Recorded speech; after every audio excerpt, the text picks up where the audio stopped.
So before we start, I'd just like to acknowledge the traditional custodians of the land on which we're meeting today and pay my respects to elders past, present and emerging, and acknowledge any Aboriginal or Torres Strait Islander people joining us.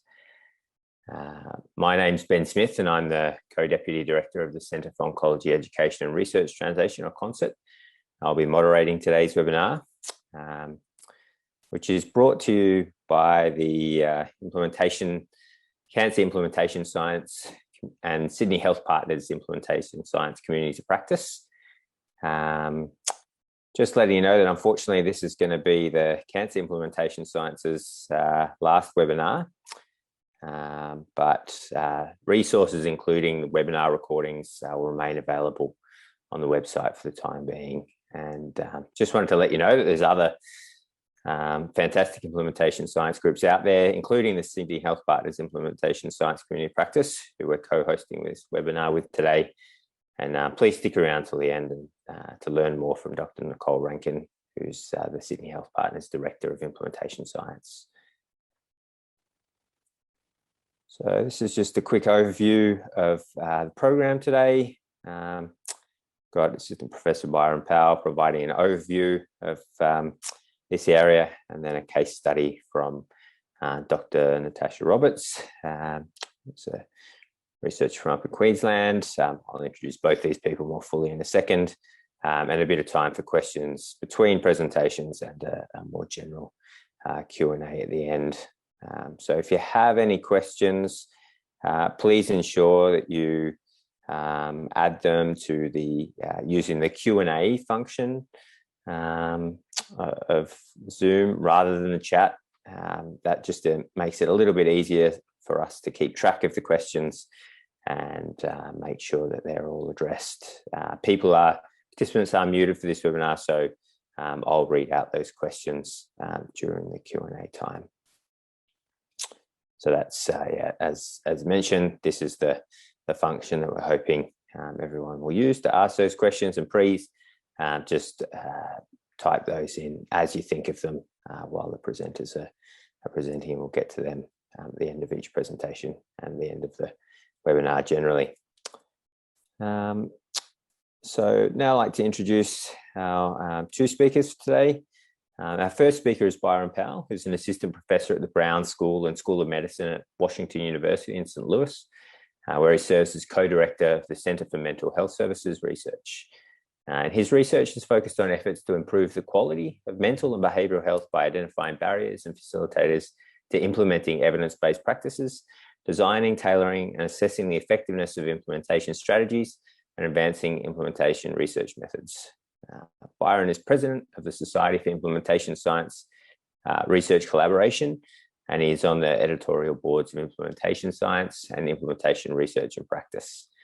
He's a faculty member for several training institutes, including the Implementation Research Institute, HIV Infectious Disease and Global Health Implementation Research Institute, and Training Institute for Dissemination and Implementation Research in Health Australia, which, if you're not aware of, they have a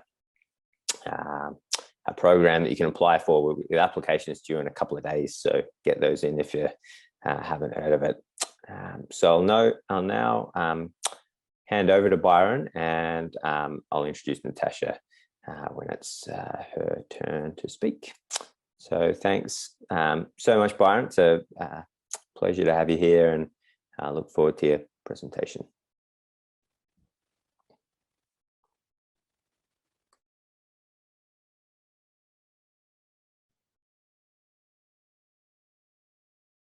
Thank you so much, Ben, for the introduction and the opportunity to be here. And pleasure to speak with you all this morning. And just going to share a little bit about our work related to implementation strategies and more specifically, opportunities to improve the design and tailoring of implementation strategies. I'm going to start off just with some basic definitions to make sure we're all on the same page. We define implementation strategies as methods or techniques used to enhance the adoption, implementation, sustainment, and scale-up of a program or practice. And we often in our work refer to discrete strategies or sort of single component strategies. that can be used as implementation strategies. For example, clinical reminders, strategies such as audit and feedback or clinical supervision, we may refer to as discrete strategies. We also know that implementation, given its complexity, often involves multifaceted strategies or implementation interventions that really combine multiple discrete strategies to address, multiple barriers at different levels. And so there are many examples of this. My colleague Greg Ahrens has a leadership and organizational change intervention. That's a nice example of a multifaceted strategy that's been really focused on improving leadership behavior to improve implementation.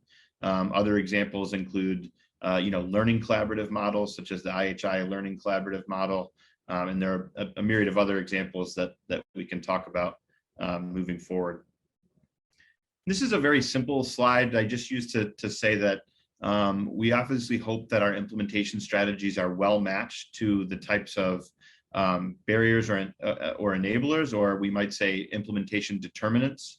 And so, for instance, if we face a barrier such as lack of knowledge, it's rather intuitive that we might have an interactive education session to address that.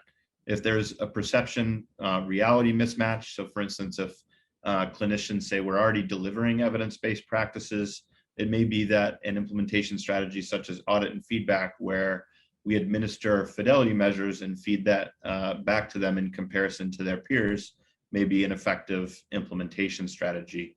And if, just to give one more example, if there are poor attitudes about evidence-based practices, it may be that utilizing a champion or an opinion leader within a given setting may be an effective implementation strategy. Again, given the sort of multiple barriers at multiple levels in implementation, we're often using multi-level or even multifaceted or multi-level strategies. And this is just one example of a multifaceted or multi-level strategy. And would urge you to check out Brian Weiner and colleagues' paper In Search of Synergy, which was published over 8 years ago now, but is a really nice paper that gives several examples of multi-level interventions and strategies.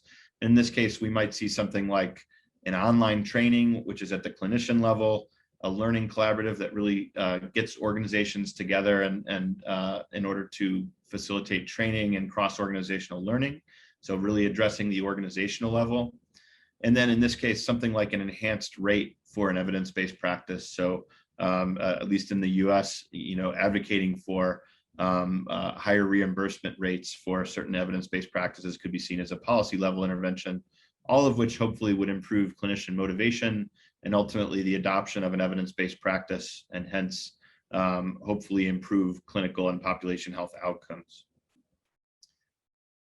We also see the need for multi-phase implementation strategies. And so this is just quickly introducing the notion that barriers and facilitators may change throughout different phases of the implementation effort. So if we think about, for instance, the exploration phase and then really preparing to implementing a given innovation and then sustaining or scaling it up, these may require different strategies. This is just one example from some colleagues in North Carolina here in the US that have really thoughtfully designed a learning collaborative with multiple strategy components that address each of these, address challenges at each of these phases. So one of the challenges when we look at the implementation literature is that oftentimes the same sort of strategy term is used to describe very different strategies, or different terms could be used to describe essentially, the same thing.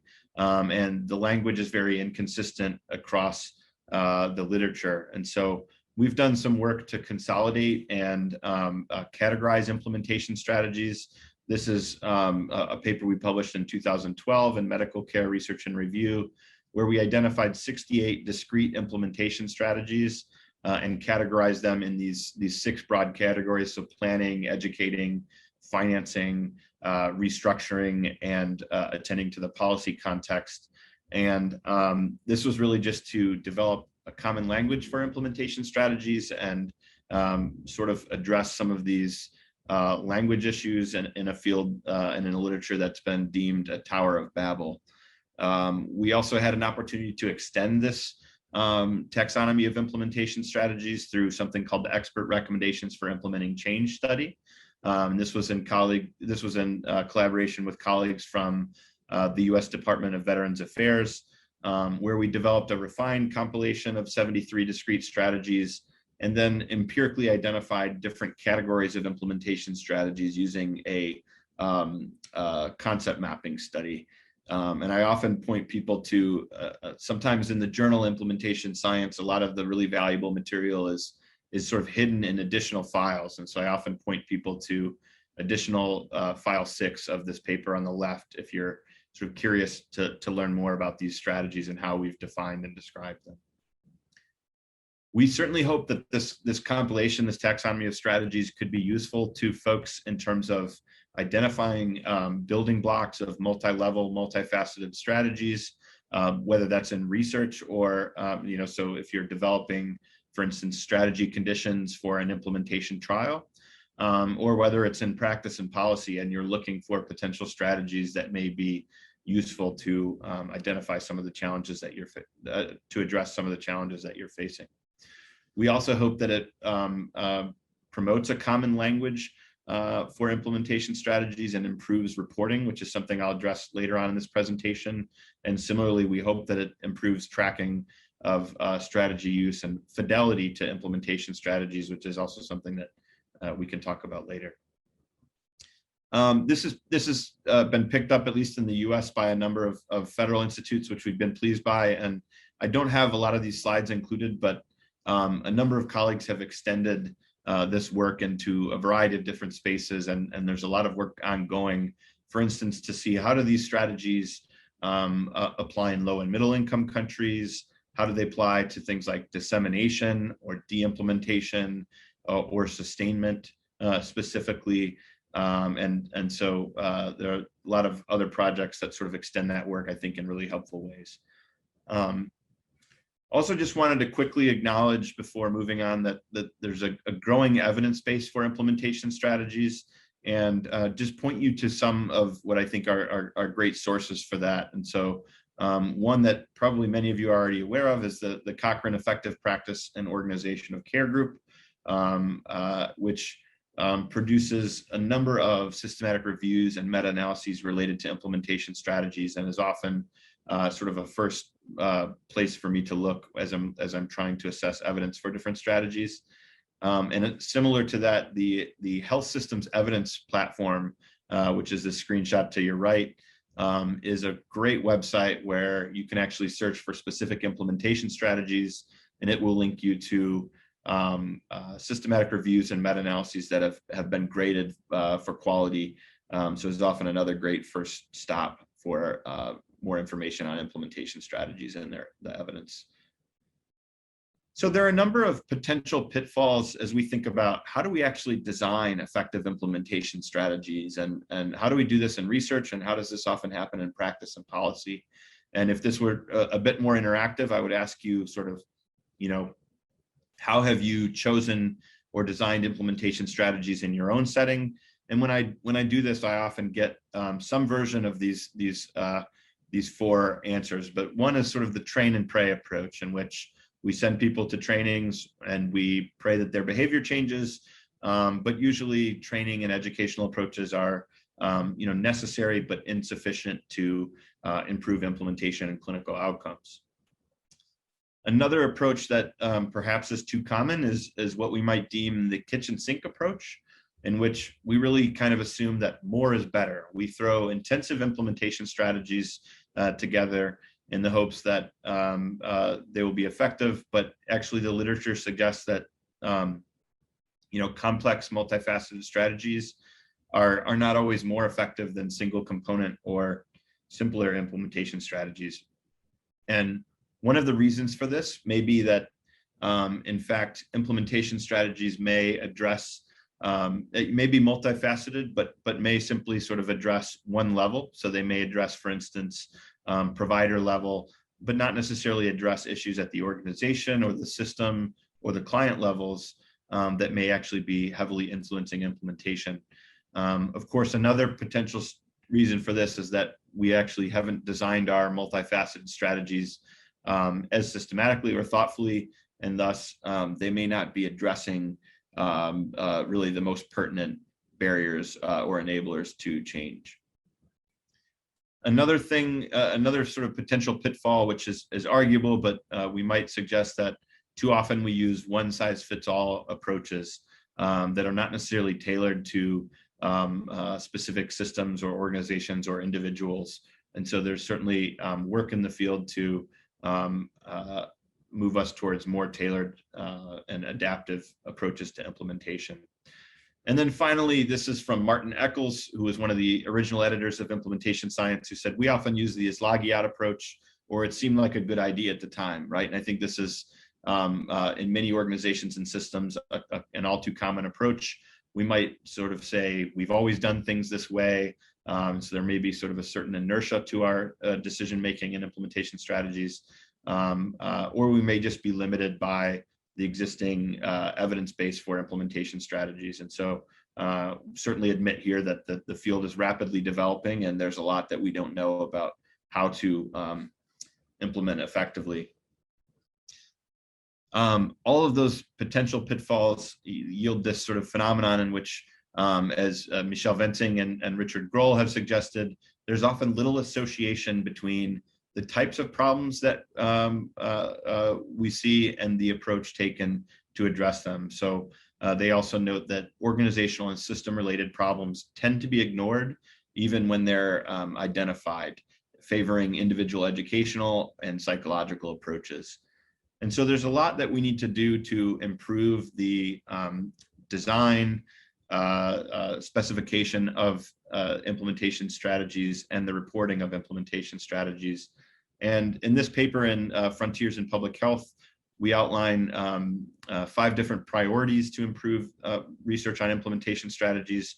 I'm really going to focus on these first 3 today, but of course, happy to talk about others more in the discussion. So there's actually some evidence for tailoring implementation strategies to prospectively identified barriers. This is from a Cochrane review that's now more than several years old and probably needs refreshing. But they, while identifying or concluding that there's some evidence in favor of tailoring implementation strategies, they also acknowledge that it's really not yet clear how to best tailor implementation strategies, and thus not clear what the effect of an optimally tailored strategy might be. And so this is just a really sort of basic approach that's sort of similar to an intervention mapping approach, but just want to suggest some essential steps to designing implementation strategies. First, beginning with identifying who needs to do what differently in order for implementation to be improved.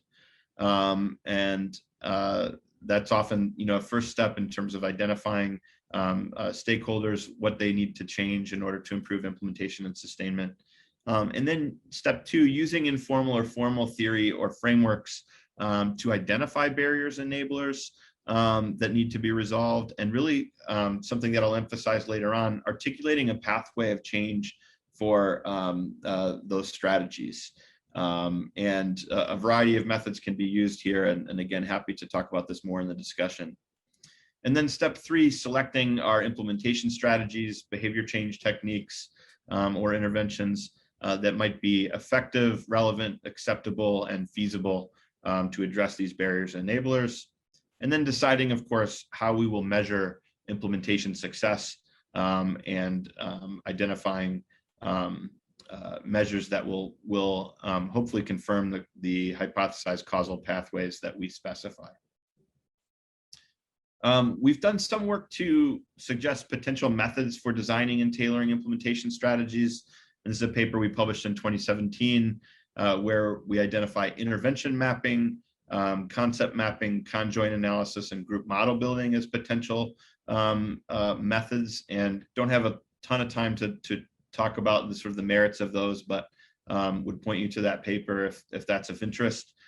Similarly, Heather Cahoon and her colleagues at the University of Toronto have identified 15 different papers with replicable methods for designing healthcare professional behavior change strategies. And really these sort of basic 4 steps that I think are similar to the previous slide. So identifying barriers, linking barriers and intervention components, and really emphasizing the use of theory and stakeholder engagement in this process. They also conclude that there's a limited focus on organizations and systems. And so in some of our work, we've tried to really focus on those levels and applied some of these methods to the organization and system levels. One of the studies that we conducted to address this notion of limited approaches at the organizational level is a study that was based on a survey of experts in implementation science and practice, in which we basically gave them barriers and enablers, but really framed negatively as barriers based on the Consolidated Framework for Implementation Research, or the CFIR. In which, so for example, low, reflecting, and evaluating is one of 39 constructs of the CFIR. And so, we gave them a scenario saying, there's little or no quantitative or qualitative feedback about the progress and quality of implementation, nor regular personal and team debriefing about progress and experience. And we asked them select up to 7 implementation strategies that may address that particular barrier. And this is just the results for one of this barrier. But basically, we identified level 1 recommendations that were strategies that more than 50% of respondents suggested would be effective in addressing that barrier. And then level 2 recommendations where we had at least 20 to 49% of respondents identify these strategies. And if you go to cfirguide.org via this link on the slide, you can actually access an Excel-based tool that would allow you to select the types of barriers that you would like to address, and it will spit out the types of strategies that you might consider. Of course, this is not without limitations. It's based on sort of expert opinion, and also the range of responses that we received for the survey was quite high, and so there's no money back guarantee, but we think this could be a useful sort of first step if you are considering potential strategies to use that could be further operationalized using systematic approaches, as I will discuss moving forward. And one perfect example of this is the use of intervention mapping or implementation mapping, as you may have seen it published. As Maria Fernandez has an excellent paper here in the center screenshot that I would highly recommend you take a look at. But intervention mapping is essentially similar to the steps that I mentioned before, and is really just a structured protocol for developing implementation strategies. But it's increasingly, it's really originally developed to develop, interventions in public health. But it has always included an implementation component and is increasingly being used to either adapt interventions, design implementation strategies, or we've used it to actually help organizations to tailor implementation strategies to their site-specific needs. And so these 2 protocol papers on the right are sort of different uses of implementation mapping that we are currently engaged in. And just real quick, if anyone is using intervention mapping or implementation mapping in your implementation work, we have a call for special section of Frontiers. If you'd like to submit to that, would highly recommend doing so. We'd love to see your work. And I just wanted to quickly mention 3 other opportunities for enhancing the extent to which strategies are well matched to context. And one opportunity is really to optimize strategies that are inherently adaptive. So some of the strategies that we use, such as implementation facilitation or implementation coaching, for instance, are really meant to be inherently adaptive. Facilitators work with organizations and systems and really help them to go through this process of identifying who needs to change what barriers, enablers are in place, and what strategies might be, feasible and appropriate and effective in those settings.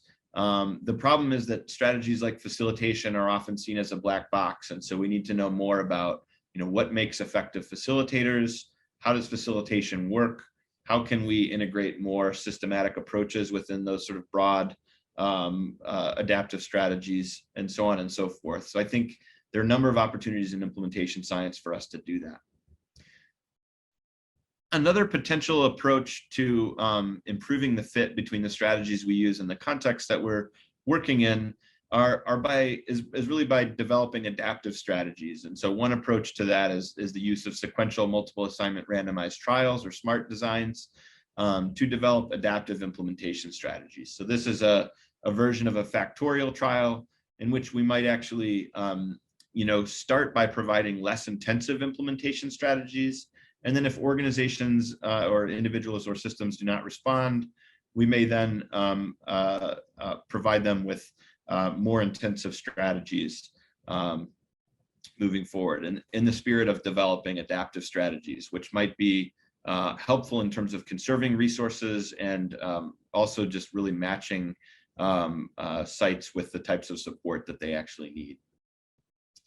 And some great resources here, including a YouTube link at the bottom if you'd like to hear Amy Kilborn say more about that.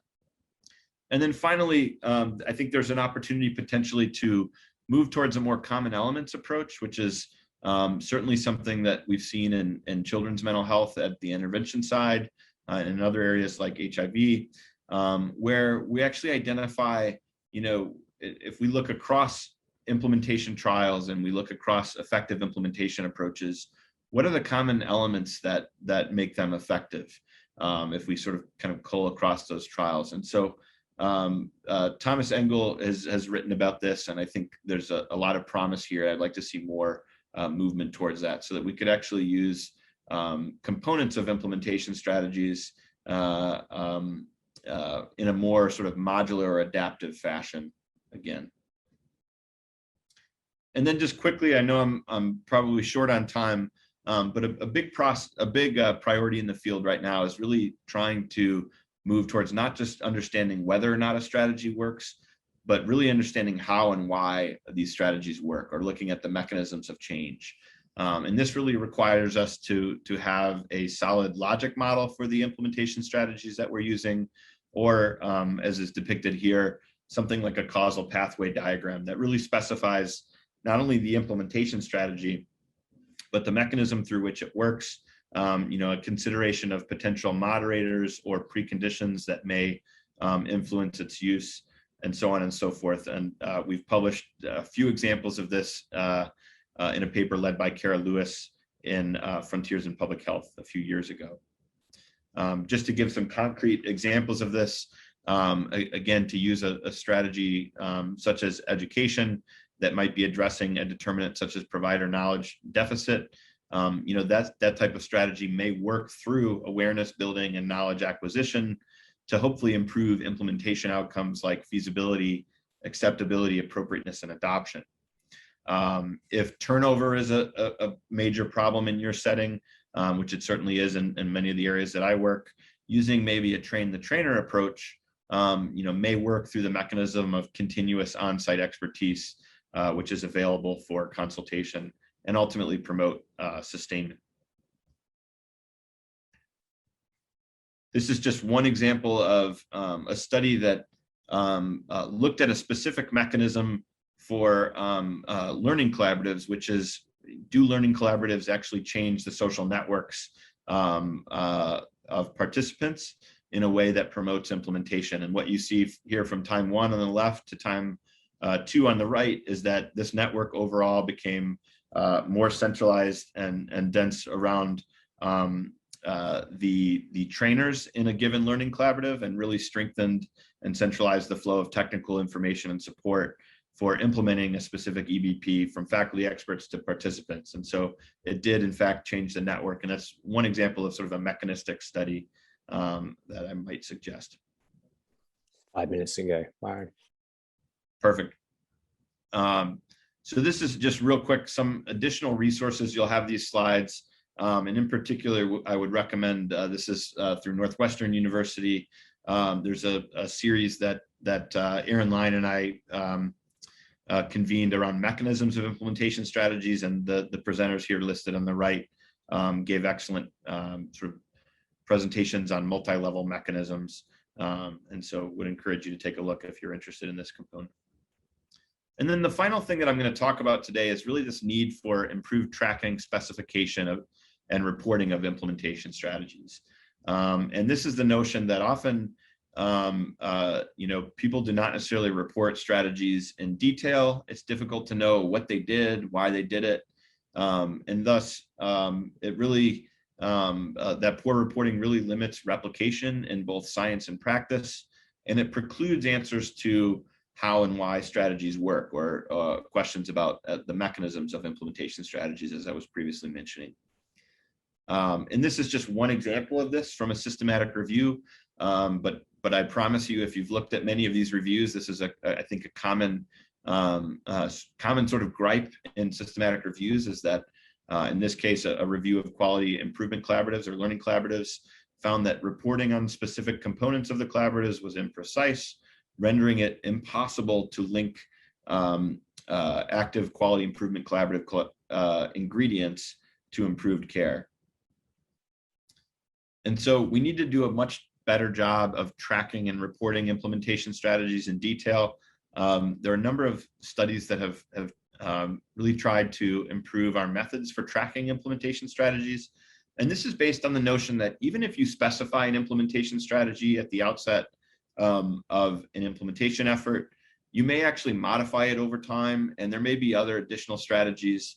So maybe a planned strategy changes a bit, and maybe additional strategies are added as you face new challenges. Again, the notion that different phases and different challenges may require the use of different types of strategies.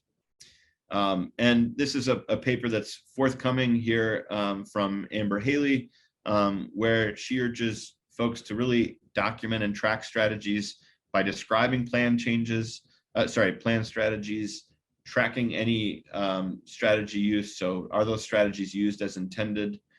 Monitoring barriers to implementation and potential solutions. And if that leads to changes to any of the strategies or additional strategies, that we actually document that carefully, and again, identify and describe those added strategies. And so that this paper will, I think, be out any day now, and is a nice example of that. There are also several other papers, some of which I've been involved in, and some not. This paper on the bottom right is a nice paper from colleagues that describes the PARiHS approach, which is a framework for documenting modifications to implementation strategies, and would highly recommend that you take a look at that and some of these other papers here. Ultimately, we would like to see these types of elements reported for implementation strategies. So really having people name the strategy that they're using, hopefully in ways that are consistent with the existing literature when possible, and then define that operationally in any sort of discrete components operationally. So ultimately, we would call for people to specify the actors involved in an implementation strategy, the specific actions that they're taking, and then sort of the action target. And this is, I think, very similar to thinking about the mechanism through which the strategy works. Whether there's anything about the temporality or dose of the strategy that is critical, the types of implementation outcomes or other intermediate outcomes that the strategy addresses. And then I think importantly, justifying why are you selecting this implementation strategy and the components therein, and justifying that empirically, theoretically, or even pragmatically. And this is just an applied example of this, published a while back by my colleague, Alicia Bunger, in which she took these 11 components of a learning collaborative that are listed here in these bullet points, and each one of these components was specified using these criteria on this slide. And so hopefully what this does is describe the learning collaborative in enough detail that you could replicate it if you would want to, or looking at the results of the study, you might actually make purposeful tweaks to the strategy, and you'd be able to do that because it's clearly described and you understand sort of what we did and why we did it. And then I just wanted to conclude by sharing this resource. This is by many colleagues in Australia, led by Luke Wolfenden at Newcastle, where we provided a guide to designing and undertaking randomized implementation trials. And so this may be of particular interest to any of the researchers in the audience. But it also, I think, is a useful introduction to implementation science and some of the differences between efficacy, effectiveness, and implementation trials. It also touches on hybrid effectiveness implementation trials and other types of designs that may be of interest. And so would highly encourage you to take a look at this if you're interested.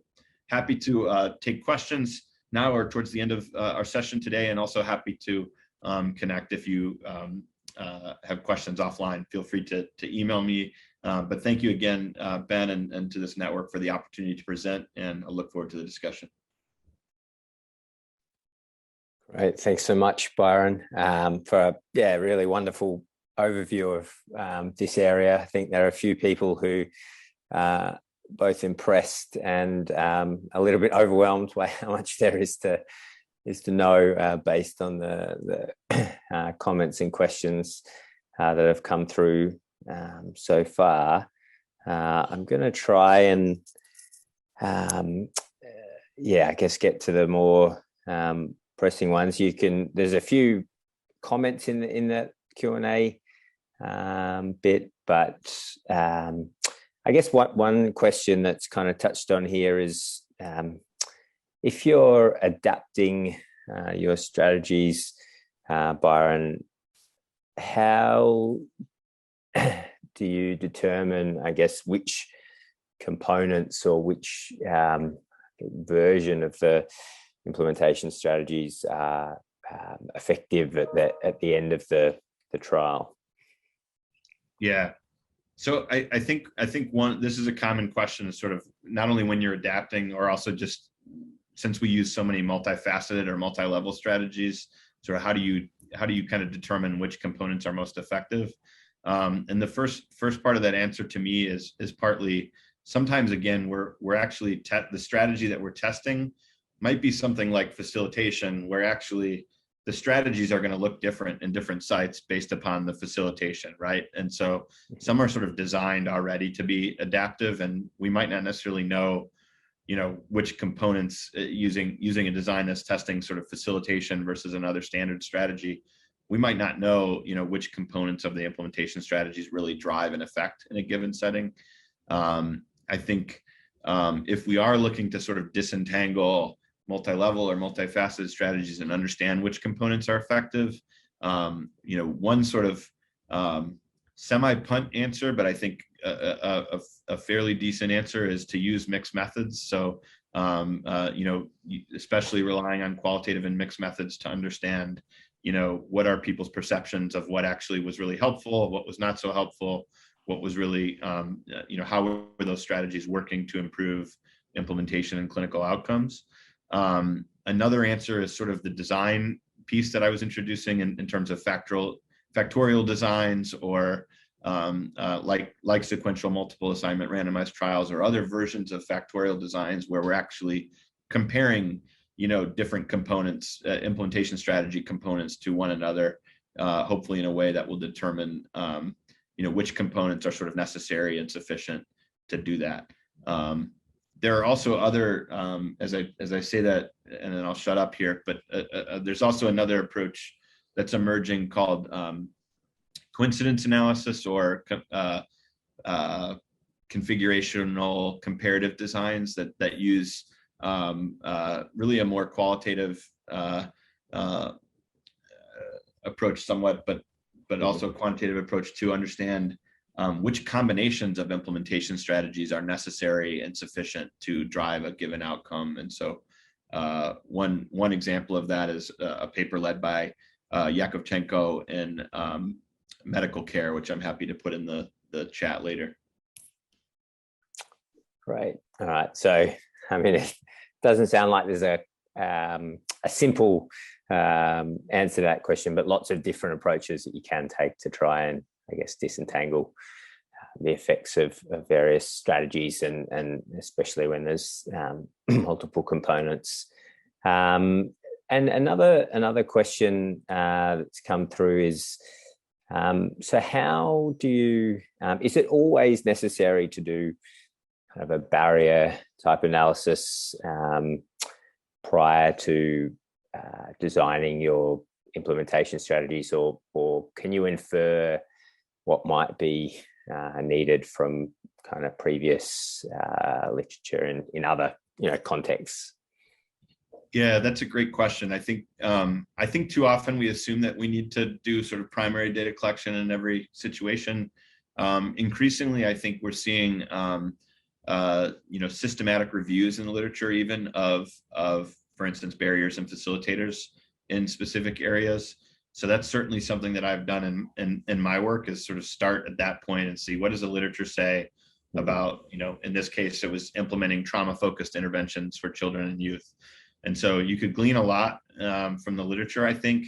I also think you can glean a lot from sort of informal conversations with stakeholders, and whether it's through informal chats or more formally through the use of like advisory boards or community advisory boards in various settings. So those are two ways. I think you also could collect, if you have a more focused sense of the types of barriers that you're looking at, I think you could sort of collect data on more specific barriers and facilitators. So for instance, if you're designing a strategy that's really focusing on the organizational level, you might collect things like organizational culture and climate, or psychological safety within an organization, or implementation leadership within an organization, to really inform the types of sort of organizational level determinants that you're trying to change with your strategies.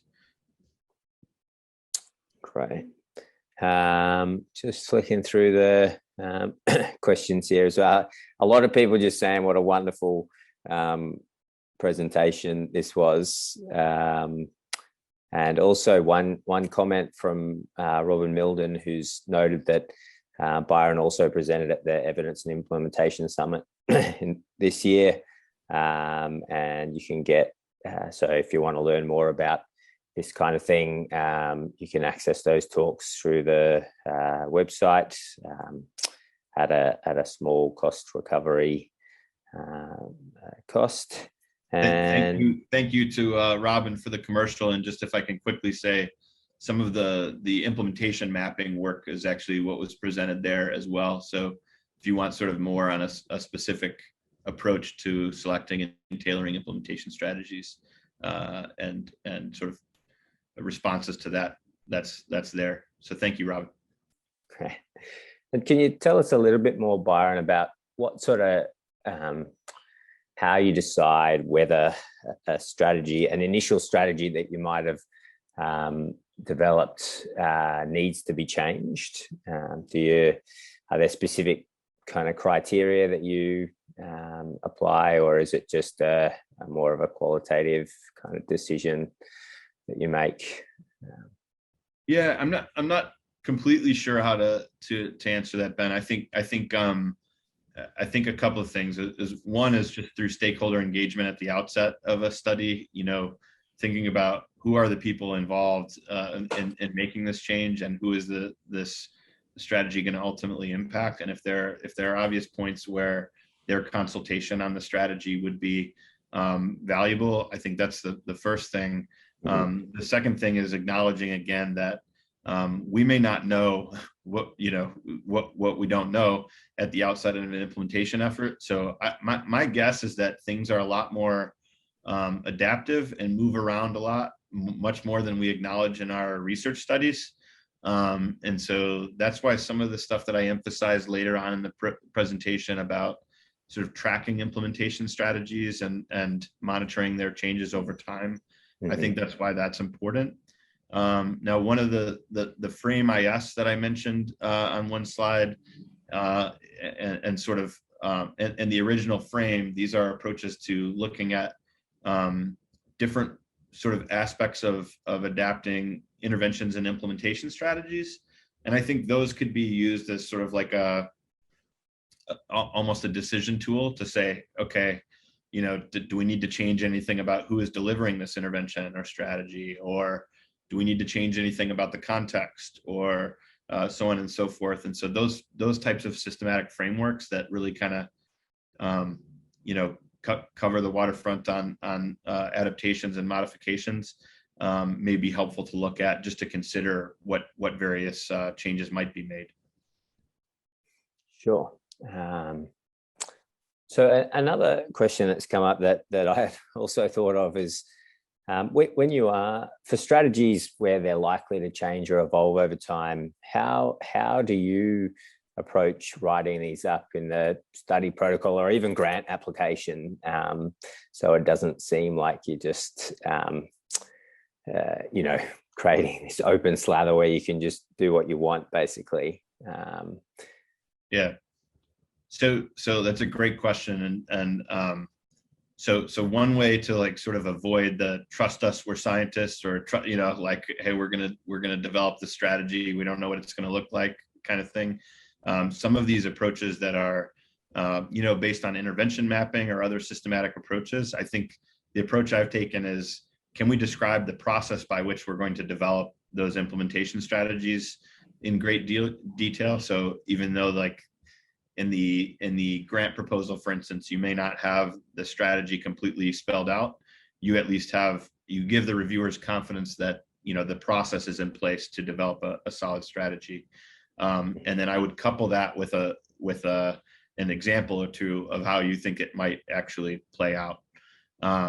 The other part of this is sort of doubling down on the approach I've used is sort of say, we're going to track strategies using these methods, and we're going to report strategies ultimately using sort of the Proctor et al. Specification recommendations that I mentioned on the slide with the graphic. And so that at least provides sort of an assurance that what needs to be reported and how changes need to be reported, even if those are not all, even if you're not able to anticipate all of those yet. Mm-hmm. So focus on the process, the reporting, and maybe give a couple of examples how it might work. Another question about to what extent and what stage should co-design be used?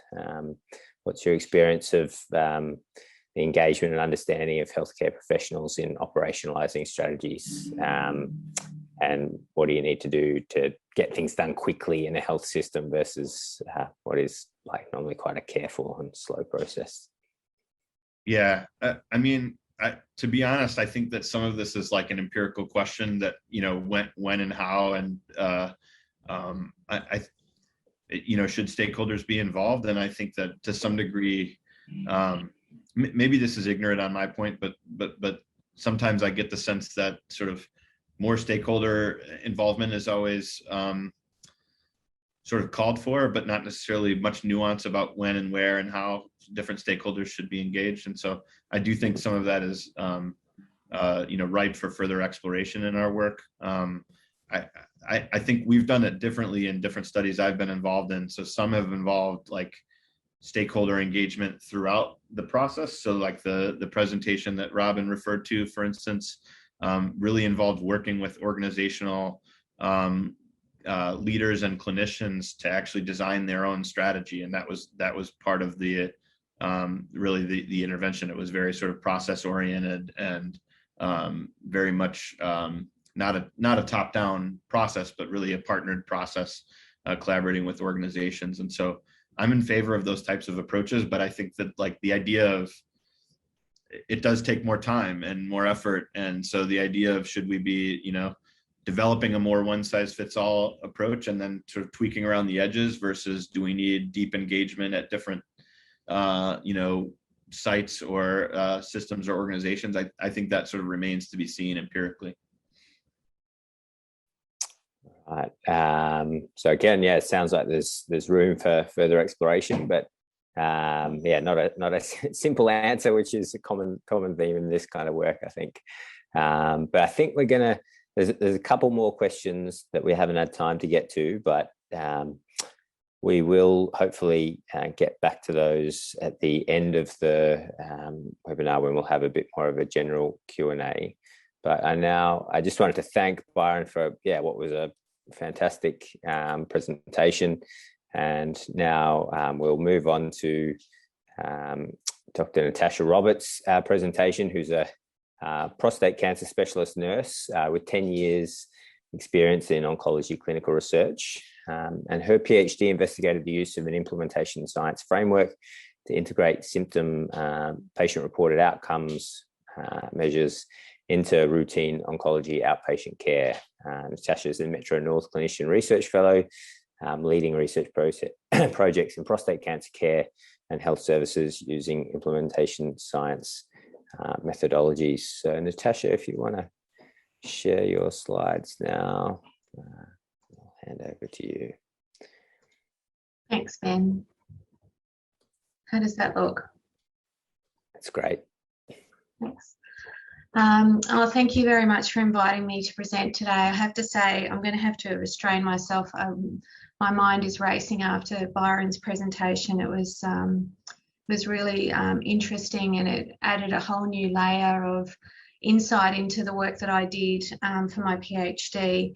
So my PhD project looked at translating clinical research findings into clinical practice using an implementation science framework. But what I'm sort of reflecting on now after listening to Byron's presentation is how using those implementation strategies really helped understand a lot more of the mechanisms behind using patient-reported outcome measures in routine care, and the impact of using those for patients and their understanding of their illness, but also clinicians, and how interesting it is when you use strategies, how you actually can learn a lot about the intervention itself.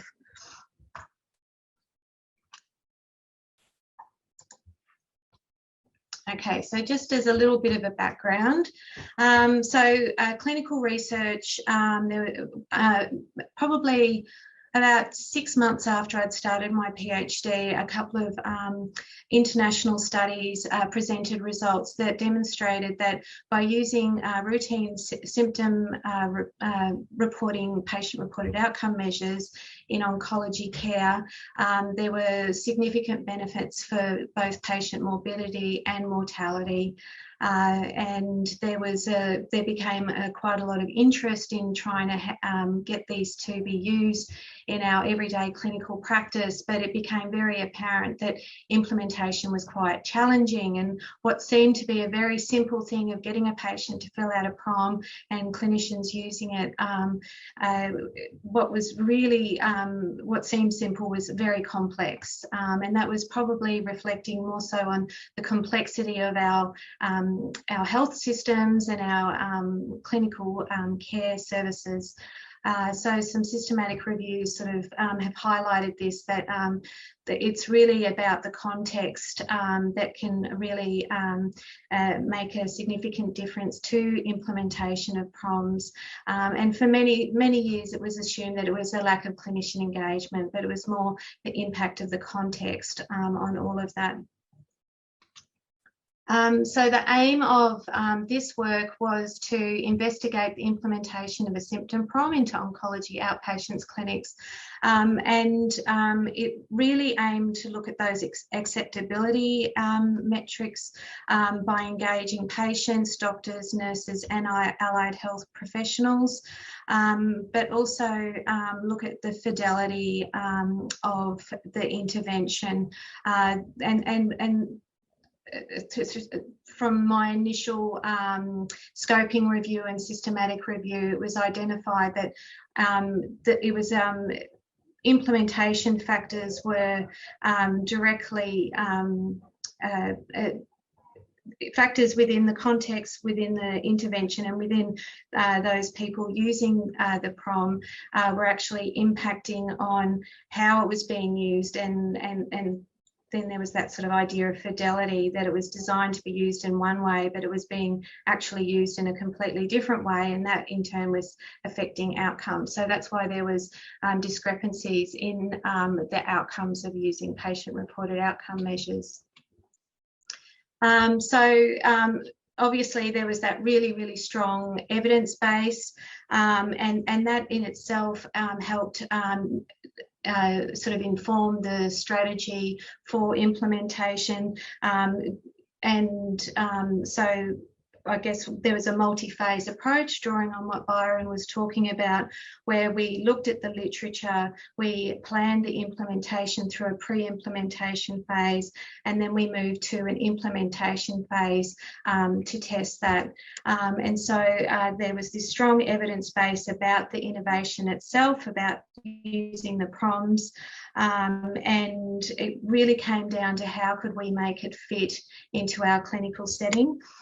So we did context assessments to understand the characteristics of our clinical setting using that implementation science lens. We did qualitative interviews with all of our stakeholders, with consumer representatives, with members of the allied health team, with medical colleagues and with nursing colleagues. And then we looked at mapping our IT systems to see how the systems communicated with each other. We looked at what our communication and referral pathways look like, and we also looked at our patient treatment pathways, both with regards to what their medical records did and the movement of their medical records, but also with relation to how the patient physically moved through our clinical areas. And then drawing all of that information together, we aimed to co-design the intervention so that it was it was going to have that degree of fit to our local context.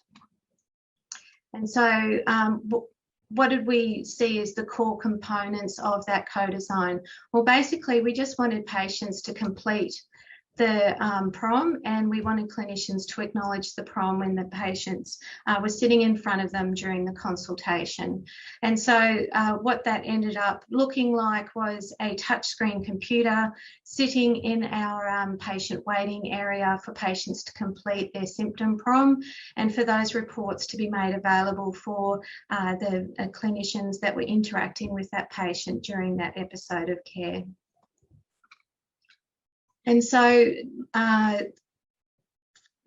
probably the sort of foundation to the whole implementation was the construct of facilitation that sits within the PARiHS framework. And in a really sort of simplified way, facilitation is seen as it's represented here in this helix as what you can do to get the recipients in the context to engage with and allow the innovation to be integrated. And there are a number of different strategies that can be used to do that, which Byron described as like discrete strategies. And facilitation can exist at many different levels. Facilitation can be the one person doing things, it can be teams working together to enable implementation, but it can also be the organisation and the facility also facilitating that implementation. So the strategies, probably the main strategies that we identified was the literature had told us that fidelity can be a really big issue. So we created cycles of evaluation throughout our implementation so that we could ensure at regular time points that the PROM was being used in the way that it was designed to be used. That is, that patients were completing it and that clinicians were acknowledging it.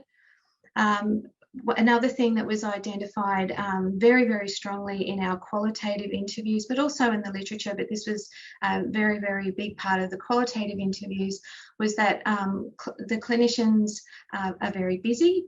They have multiple competing demands, people wanting them to do many things, but at the end of the day, their priority is the patient sitting in front of them and getting the best outcomes for that person. And so, our teams had been exposed to other implementations that had not gone well, but there were lots of learnings that had come from that as well. And so we established an audit and feedback mechanism within those cycles of evaluation, where we were able to feed back to clinicians what was happening with the implementation, so that they were able to understand the process that was taking place. And it took away, I guess, that additional demand on them from the implementation side of things. And I guess what sort of lay at the heart of all of this was that co-design approach and being able to tailor or adapt the intervention as we needed to ensure that it worked within our context. And so that co-design really started out from the very, very beginning, where we had initially we had consumer representatives, members of the allied health team, as I'd spoken about, and these were all people that had been involved in the qualitative interviews. Medical, nursing people, IT health professionals, and our administrative colleagues as well. And so as measuring that process of implementation, that fidelity, what we did, and this was a part of the audit and feedback, is we measured the completion rates of patients. So we looked at the number of patients coming through the so there were 2 clinics that were involved, and they were randomised, and we phased in the introduction of the clinic. So there was 1 clinic running, and then after a period of time another one got introduced. So those completion rates reflected the number of patients coming in through that clinic. Of those, how many completed the prom, and then the acknowledgement rates were of those completed proms, how many of those were acknowledged by clinicians. But we also measured the internal and external impacts, and there was things that happened in our local context, but also those things that were impacting the local context taking place from outside. And so the way that we measured this was by using statistical process control analyses. So you can see in this this chart for the patients, looking at patient completion rates, you can see the proportion of patients coming through the clinic and on a weekly basis. And that black line is, you know, the middle point, and those deviation points are about equivalent to 1 to 2 to 3 standard deviations. And what was really great about this was we were able to collect qualitative data, but the units themselves were collecting data about what was happening on a day-to-day basis, such as whether or not clinics were running on time, the number of patients going through, because that patient flow was incredibly important in the day-to-day business of the clinic, because patients had to be seen quickly by the medical team in order to get through to get their treatment done, so that so patients were able to get their transport home, that there was no overtime for staff. So there was data already being actively collected by the clinical teams, and that was sort of also complemented by the qualitative data collected at the same time.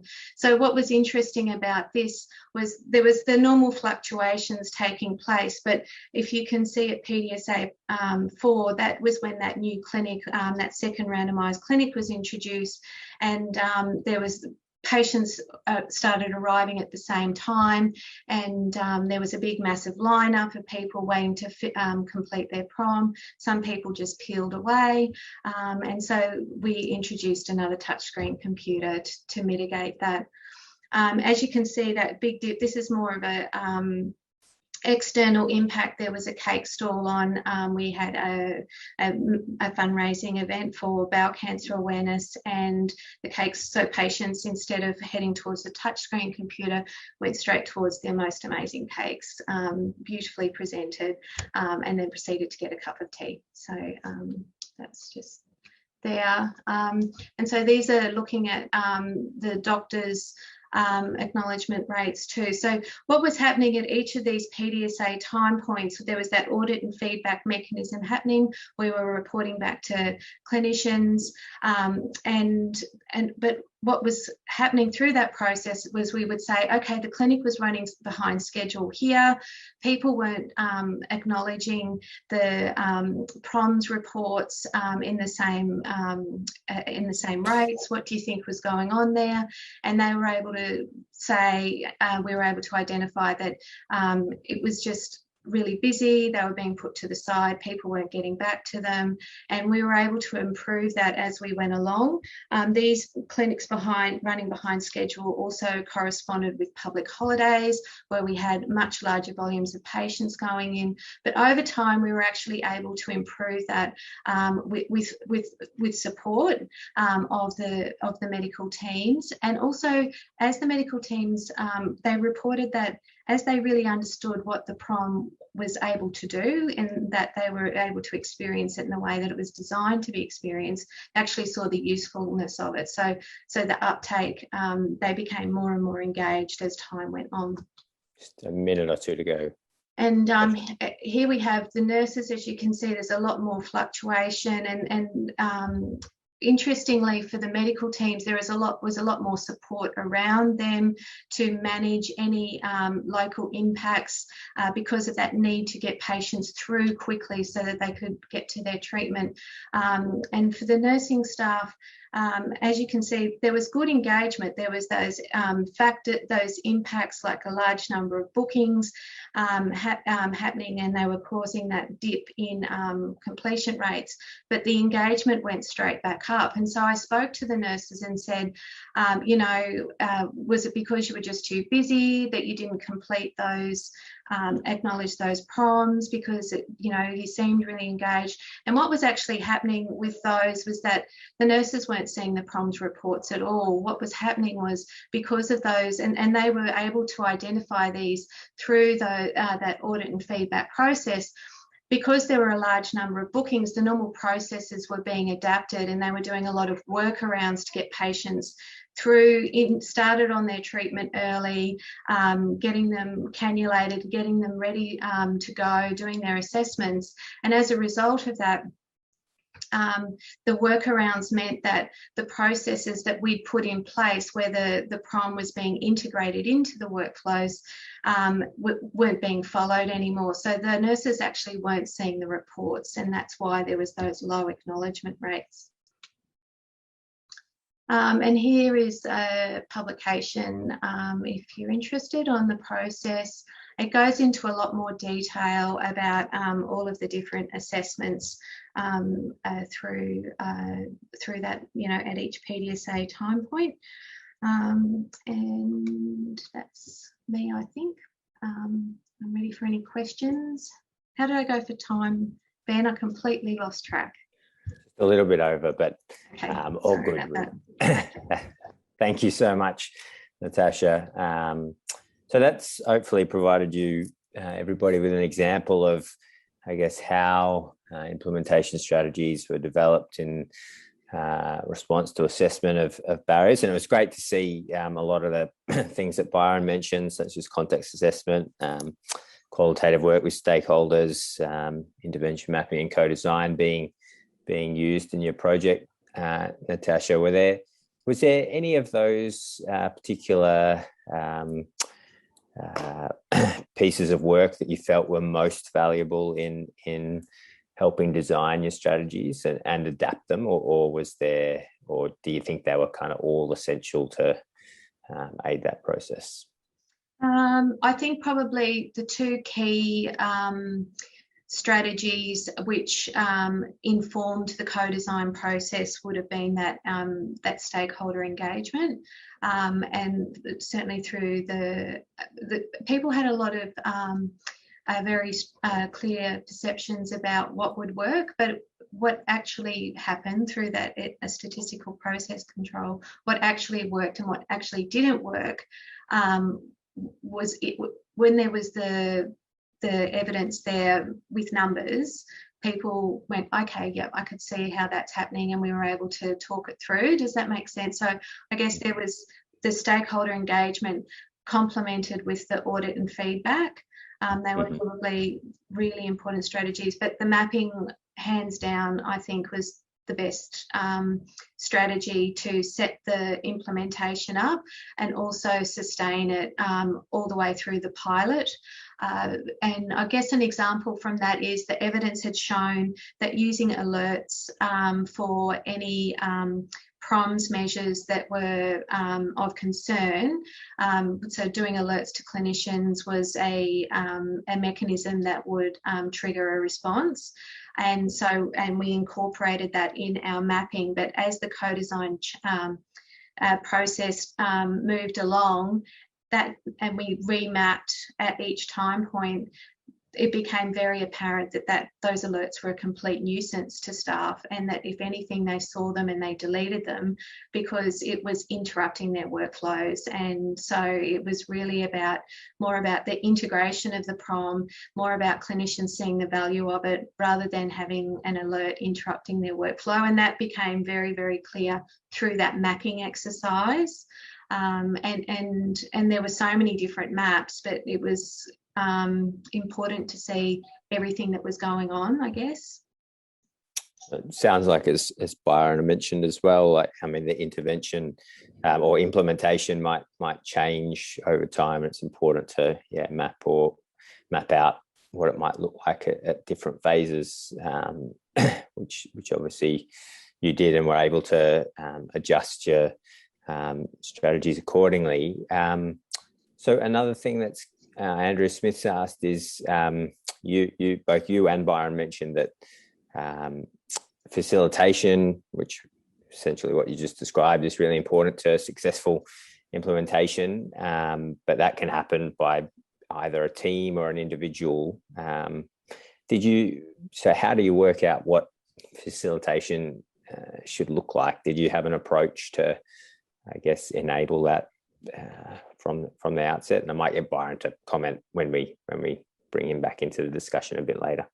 Sure. Actually, I've reflected a lot on facilitation and what that looks like. When I first started, I was very much a novice facilitator, and really I was just a very enthusiastic champion rather than a facilitator when I started out. And I'd worked as a clinical trial coordinator, so I really understood a lot of characteristics, I guess, of our, clinical areas. But what really came to happen was it actually became the team that got built around the project, and they facilitated on so many levels that I wasn't involved with at all. So that facilitation really started off, it snowballed, and now organisationally there's a lot of support, and so and now if people want to implement a different PROM strategy or something, there are those people with the expertise and the knowledge, but also able to facilitate across groups. And it's very, very interesting, that construct of facilitation. It was very much a iterative mechanism, I guess. All right. And before we bring Byron back into some more general questions, there's one question here, I guess, more focused on PROMS implementation specifically. But how did you, from Suzanne Grant, who asked Natasha how you knew whether doctors acknowledged the PROM or not in clinic? Yeah, it was it was very rudimentary. It was a case report form where they ticked that they had cited the PROM. So our medical record system is a hybrid system. We have some electronic stuff. We are moving to a direct entry version, but there were some parts of it which were electronic, but they're also paper-based. So the PROM was actually printed off and the case report form was attached to it. And it was a very simple mechanism of them acknowledging with a tick that they had cited the PROM, and they were able to tick what action they were taking after citing it as well, whether they were continuing to observe, whether they were initiating a medication change or a dose reduction or initiating a referral, that sort of stuff. Okay, great. Well, thanks again for a lovely example of how you develop strategies based on barriers and enablers. Natasha, might just bring Byron back into the discussion as well for some more general questions. So Byron, I wondered if you wanted to start by just adding any thoughts that you had to, I guess, how you figure out what facilitation might look like when you're setting out an implementation study. Yeah, I mean, so first of all, thank you for that presentation, Natasha. That was really terrific, and I think also illustrates, we often get the question, sort of, what the difference between quality improvement and implementation science is, and I think this presentation illustrates how blended those approaches can be, and so love to see the PDSA approach and the approach to analysis here. I think with respect to that question, I mean, the formation of implementation teams is often, I think, as you emphasized, Natasha, often critical to facilitation. And unfortunately, at least we have an unpublished scoping review of implementation teams, and I think one of our findings is that we probably need a lot more thinking and a lot more specification about what teams should do and how they should be formed. But I think one of the things that we've seen in our own work is sort of ensuring that we have the people with the leverage to make the change, which is sort of sometimes, even if we include organizational leaders, we may not include sort of top level leaders that are needed to remove some of the barriers to implementation. And so I think just being thoughtful again about that first question about who needs to change what in order to implement and sustain a given intervention, and ensuring that we have people, at the table that can sort of pull those levers along the way. And I think, the idea of selecting implementation champions and implementation facilitators and the like also has a lot to do with what we think the characteristics of those individuals should be. And I think there's more and more work within the area of facilitation and with champions recently on that front. So I think that can inform that. Yeah. So I think, so kind of pre-planning and thinking out what who the key people to involve are and what their role needs to be sounds like a important step. You've both also mentioned the importance of context, I guess, which is such an important thing to implementation. Generally, there's a question here from Carl Schneider that says, so in terms of using a common language in implementation science, do you have any advice or resources on how to describe context? Not so much the implementation barriers or strategies, but the context in which they're being used. I don't know if Natasha, you want to comment on that first? I guess there's drawing on PARiHS, which and I know there's lots of terminology here, but drawing on the framework that I use, there's layers to context. So there's your local area. And so for me, it was that local clinical space where patients were coming and seeing doctors, and then going and seeing different teams for treatment and supportive care. And so that was sort of like the local sort of context. But within that, there's, the organisational context, which was our hospital and our health service. And so there's policies and procedures within that. There's the IT systems, there's the governance factors, there's, admin support. And then, then there's that much broader context as well. So I guess to me, context is lots and lots of layers of everything going on around people. That's probably how I would describe it, drawing on my experiences with PARiHS. Mm-hmm. All right, so important to consider the different levels, contextual levels, I guess, and describe those. Notice Byron's put a couple of links to some papers in the chat. Byron, is there anything you'd like to add to that? I don't think I have anything brilliant to say other than that those papers may be helpful on that front. Great. And Nicole Rankin's added one in there too. Okay. And another thing that I noticed you both mentioned is the value of fairly kind of informal conversations with stakeholders, in your case, some of the nurses involved in PROM implementation, Natasha. So what was your approach to documenting those, and I guess to show the importance of that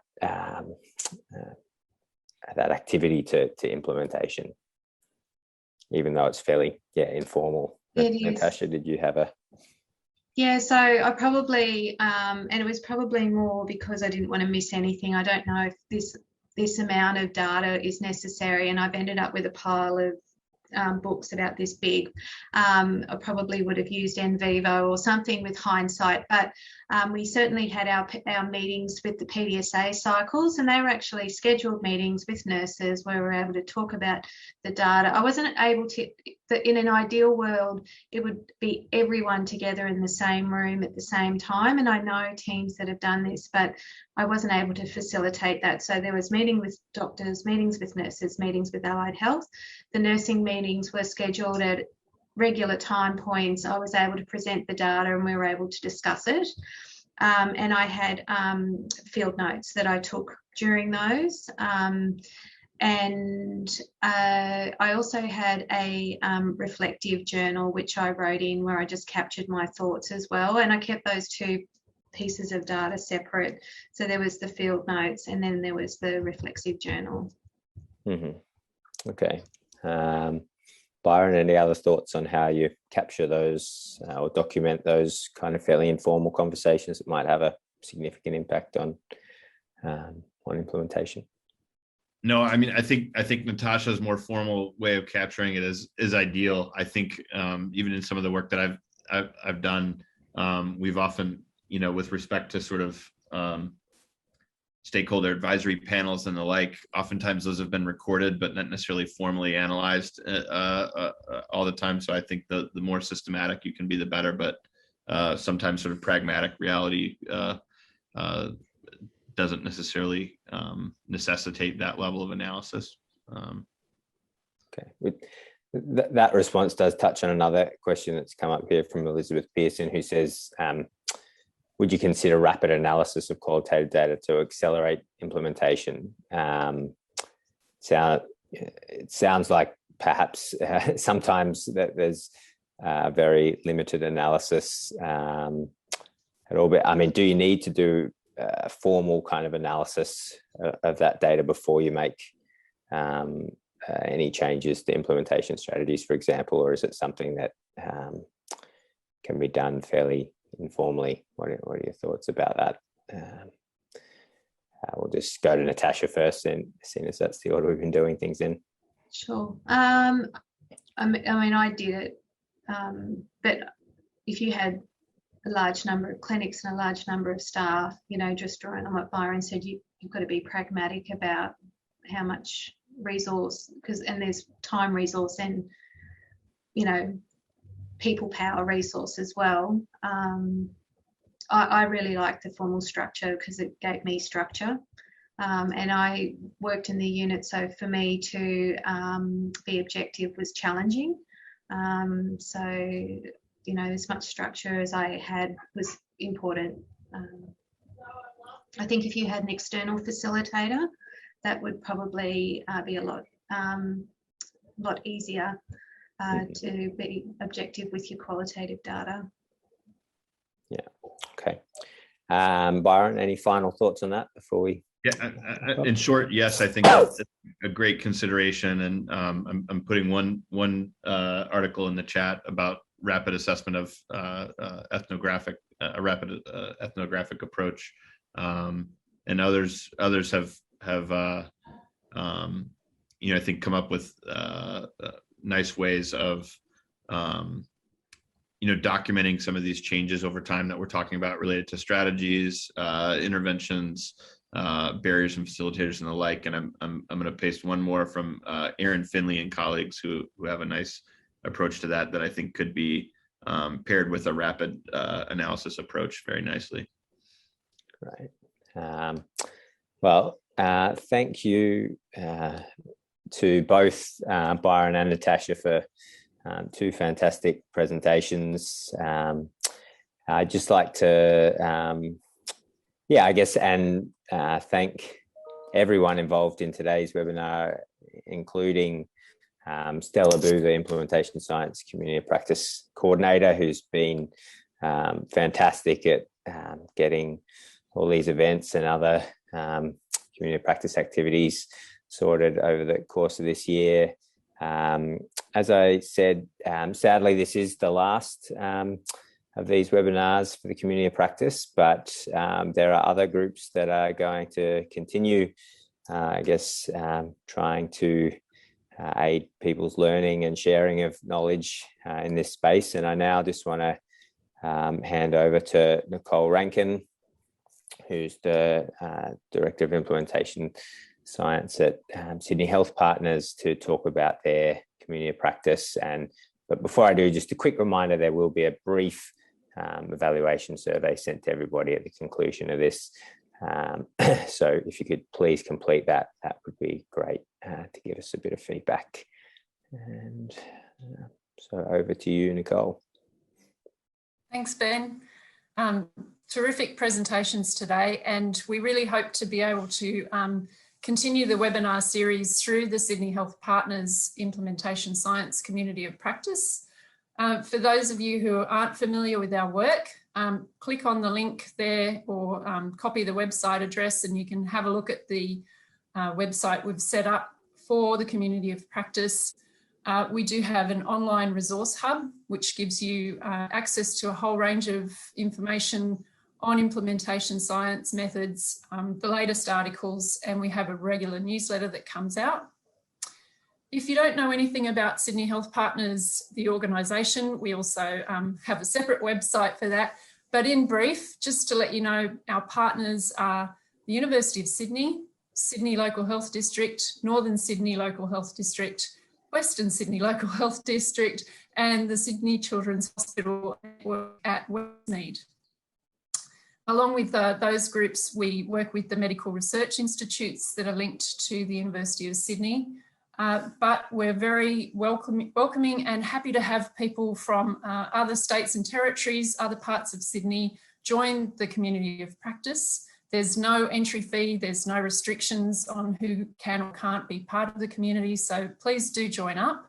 The only thing we have sort of stipulating in terms of when we offer pilot and seed grants, if you're going to apply for one of those, you need to include one of those member organisations as a site where you will do your research. So it's a great way then of facilitating and opening up new collaborations. You can look on the resource hub and see who the other members of the community of practice are, and there's a find a collaborator function there just to help you identify who's already working in the area.